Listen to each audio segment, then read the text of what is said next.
Well, good evening, good people. Mark Holmes here, and as always, I want to say thank you all for watching, commenting, subscribing, and being part of the Jobu Sports Report. Without you guys, as well as you ladies, you know that this literally, let me move that out the way, literally does not work. Hope everybody's having a great day.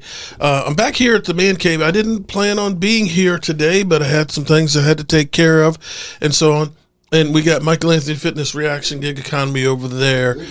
What's good news? Confirmed what? To be coming for the CSA show.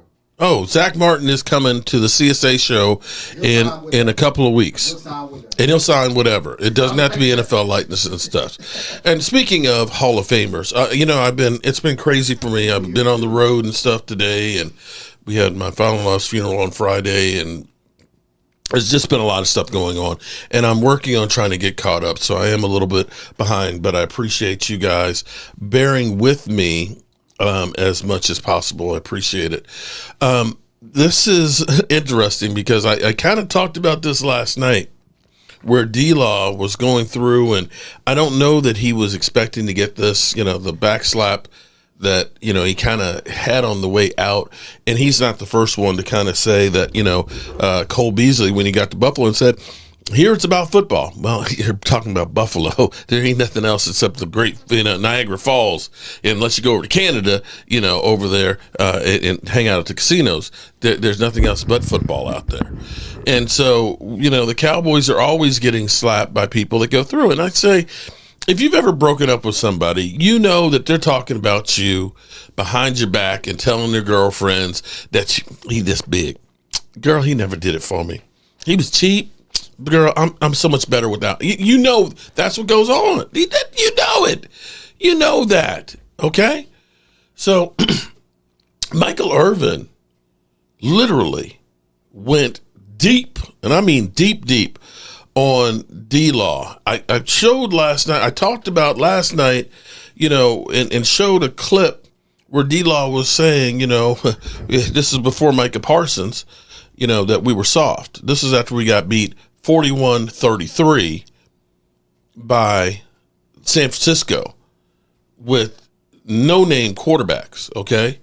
No name, the C.J. Beathard played half the game, and another, Mullins, I think, was the other quarterback. They threw for over 300 yards between the two of those guys, and no-name running backs that rushed for 150 yards. And you can't put that on Micah Parsons because he wasn't a member of the team.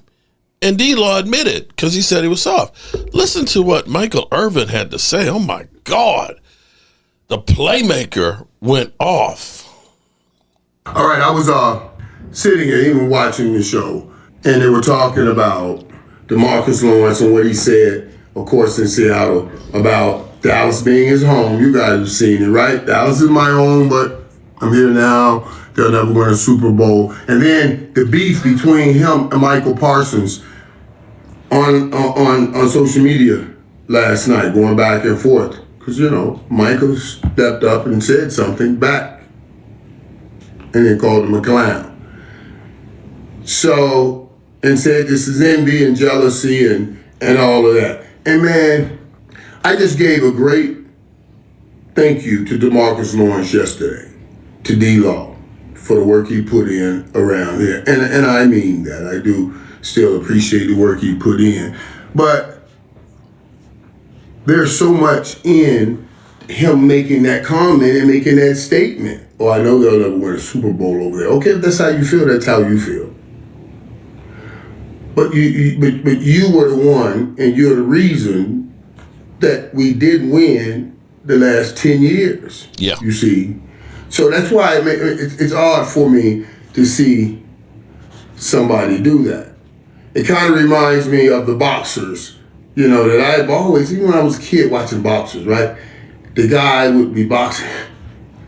And the guy, and boxer A, boom, boom, knocks out boxer B, whoops his butt. Boxer B stumbling all around. And then when they finally get to him and ask him a question, he said, he ain't that good. He's not that good. I'm like, dude, he just knocked you out. Like, I thought about it. I said, now, if he had just knocked me out, I would be saying, boy, that dude, boy, he was a tough fight. came ready to fight tonight, and he caught me. I'm not going to say he's not that good, and I'm getting up off the floor. I'm gonna raise him up. You know what I'm saying? That's what I've always thought about. But I don't know. Boxers just always went that route. I thought it was a dumb route. And I think this, for DeMarcus Lawrence, is a dumb route. It is a dumb route. You may be hurt and you may be angry at the Dallas Cowboys, but to throw back here comes that dart and try to hit them in the head only sticks you right in their neck. Dude, you were there. You were there. Do something about it. Don't wait, leave, and then talk about it. Come on, man. And what the side of the ball you were on was the direct damn problem.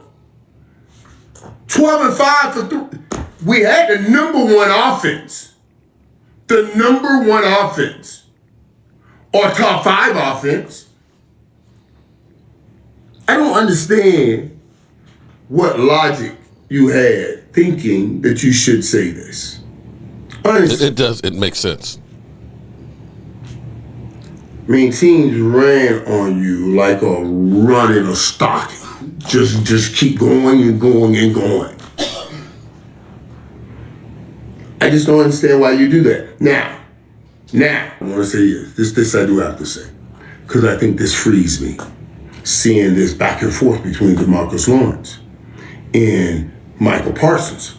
I think this frees me because I've heard times before that there's something in the locker room with some of the guys on defense and Michael Parsons. And I would never have said anything about it because I thought there would have been a violation. But now that it's out in the open, we should address it.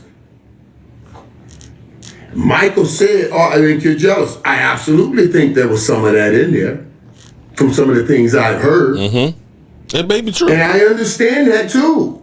DeMarcus Lawrence, D-Law was the man here. He was our guy. We were paying him the big money. We were. And then here comes this young cat, Michael Parsons, and he wrecked house. Took over the house. And right now, man, I see what we have lost here. I'm saddened. I'm saddened that I heard it was an issue with the guys on defense and Michael. I heard it was an issue. But I don't want to believe it. But now I do. And Key said that, right? Key said, well, as I'm watching the show, why did they talk together before they got to this? Why wouldn't they talk together? And he hoped that they would have talked together now. If they didn't talk together in the locker room, they're certainly not going to talk together now. You know what I'm saying? And I'm telling you, you missed something by whatever personal mess that you had keeping you two apart. Because I thought that could have been, working together instead of in a locker room looking at each other and working apart. Working your side of the defense, his side of the defense. I don't know what guys think you're right, what guys think Michael Parsons right. I understand why niggas were running all over y'all now. Oh shit. Y'all, you can't tell me now that this was not going on. And even on the show, Joy said, well, 2 players are saying something, and that's why, that was crazy. I can't believe he literally said. She said, well, 2 players on defense, 2 players are saying something, it must be a distraction. Distraction to who? I understand if it was a distraction, and a distraction that was killing Michael Parsons, where he could not perform, but he's performing. He's playing well. He's still about to become the highest paid non-quarterback in the National Football League, so you can't say he ain't performing. So now when you were telling me, well, 2 players on defense say it's a distraction, it must be a distraction. What is it a distraction of? It is not a distraction from his play. Is it a distraction of their jealousy? Because they see, right now, we're doing it again now, everything he says, we're talking about it. Because he has that influence and no one is talking to them. Dude, come on, man. Come on. I don't give a damn, Michael. He can speak what he want to speak, talk how he want to talk. That's today's business. I had a TV show while I was playing. Unbelievable. I had a TV show. But I'm going to bust my ass on the football field, and so is he. So you got to stop that mess, man. Everybody doing it. And all of a sudden, it's a problem that he's doing it. This is why they've been running that football all up and down on y'all asses. Any kind of way. It's killing them. Y'all out here fighting apart with one another in the biggest fight, fighting the boys in the NFL. Come on, dude. You ain't going to win that way. And now you know. And it's hard. I was hurt that DeMarcus is leaving because, here again, I don't want to believe it. I believe if you can get along with Charles Haley and all the more crazy mugs we had in there, James Washington, everybody can get along. But you jokers nowadays are so caught up in y'all personal, y'all can't even make, that blows my mind. Right? Let me tell you something, man. My boy Jimmy Jackson, I love that joker, man. I love him. Jim know I love him to death. I see him in L.A. all the time because he's in the business. And I got the groove with him. I know Jamal Mashburn, but I don't know him like that. I know J. Kidd, Coach Kidd. I introduced him a couple months ago, and I love Coach Kidd. But I love Jim Jackson, man. You know why? Because he sits with me sometimes, man. We'll have a drink and we talk about it. He said, Michael, I think about it. And I hope I'm not doing you wrong, Jim, but I just got to use this here, buddy. And you know I love you, Jim. He said, I think about it sometimes. If we could put down our young ignorance and all work together, what Jim, Jamal, and Jason could have accomplished right here in Dallas. I love them. I love because them too. It's real. And all you... I love him. I love my man because he is 100% real. But I have to agree with Micah Parsons. With Michael Irvin that you were here. You were part of the situation. And let me just remind you, just for a second here, how that went. We have DeMarcus Lawrence. Go ahead. DeMarcus, how would you address the defensive struggles you had as a unit today on that side of the ball? In my own words, I would call it soft. We got to hold ourselves to a higher standard. We got to play together as one, and I don't feel like we're holding ourselves accountable, including myself. So I call the shit soft, and we'll get better from it.